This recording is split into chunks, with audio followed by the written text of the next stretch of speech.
Hi, today I've heard of new Realme C33 and I'll show you how to turn on always on display feature on this device.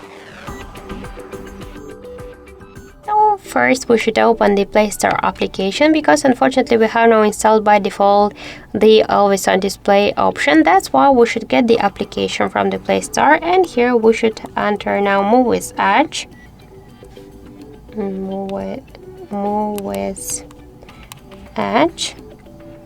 Now we should get this application. That's why just tap to install and wait a couple of seconds while this application downloading and then installing on your device. After that, click to open the app, click to draw our apps. And now we should find our application from this list of apps and tap to the swatcher. Then just go back again to the application, tap to edit section and select one from the available tabs. Now just let's lock our phone. And we can see that the always on display feature successfully activated. So that's it. Thank you for watching, and if you find this video helpful, don't forget to leave a like, comment and to subscribe our channel.